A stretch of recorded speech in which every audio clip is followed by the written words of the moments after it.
তুমি কাঠের ফুল কোথায় পেয়েছো? ম্যাডাম, একটা আঙ্কেল যাচ্ছিল, সে আমাকে কাঠের ফুলটা দিল। সে বলল কাঠের ফুলে নাকি ঘ্রাণ হয়। আচ্ছা ম্যাডাম, কাঠের ফুলে কি ঘ্রাণ হয়?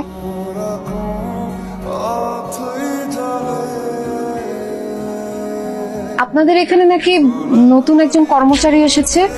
কর্মচারী না, অনেকজন শিল্পী। আর এন ভাইয়ের কথা বলতেছেন তো? দাঁড়ান, ডেকে দিতেছি। আপনি? ও, আপনি সে ব্যক্তি যার হাতের ছোঁয়ায় কাঠও নাকি কথা বলে। আসলে আমার বাবার জন্য একটা ইজি চেয়ার বানাতে হবে। ঠিক আছে, আজকের মধ্যে কাজ শুরু করে দিব। আপনি কি সবসময় মাথায় ফুল পরেন? কেন, ফুল আপনার পছন্দ না? একদম না, তবে আপনি পরলে সুন্দর লাগে। আপনার নামটা? রূপ। আর এই চেয়ার বসে এমন ভাবে লাগছেন মানে খাওয়া দাওয়া সব বাদ দিয়ে দিবেন। আঙ্কেল কত রেট আছে, ওইগুলো বাদ দিয়ে আপনি কি চেয়ারের কাজ শুরু করছেন? এটা জানতেন অর্ডার না, এটা একটা স্পেশাল অর্ডার। কিসলো? আরে এন ভাই, আরে দেখেন কে আইছে। আপনি কেমন আছেন? হ্যালো, চেয়ারটা দেন। তো আজকে রেডি হয়নি, কালকের মধ্যে হয়ে যাবে। কালকে যেন আর মিস না হয়। আব্বাকে আজকে সারপ্রাইজটা দিতে পারতাম। একদিন হেরফের হওয়াতে যদি কোনো শাস্তি দিতে চান, আমি মাথা পেতে নিব। শাস্তি তো দেয়াই উচিত, কি বলিস? হ্যাঁ, তুই ঠিকই বলতেছিস।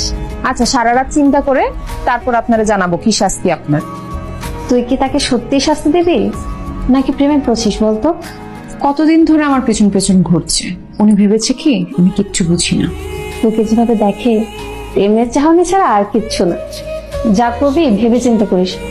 ইজি চেয়ারটা বাবা খুব পছন্দ করেছে। চেয়ারের টাকাটা? টাকা লাগবে না। কেন? এটা আমার তরফ থেকে আপনার বাবার জন্য উপহার। আপনি কি ভেবেছেন টাকা না নিলে আপনি আপনার শাস্তি থেকে বেঁচে যাবেন? কেউ না, আপনার বিরুদ্ধে কিন্তু অনেকগুলো অভিযোগ জমা আছে। শাস্তিটা কি বলে ফেলুন। প্রতিদিন যেখানে আপনার মোটরসাইকেলটা নষ্ট হয়ে যায় সেখানে কালকে বিকেলে চলে আসবে। আপনাকে বেশিক্ষণ অপেক্ষা করালাম? না, ঠিক আছে।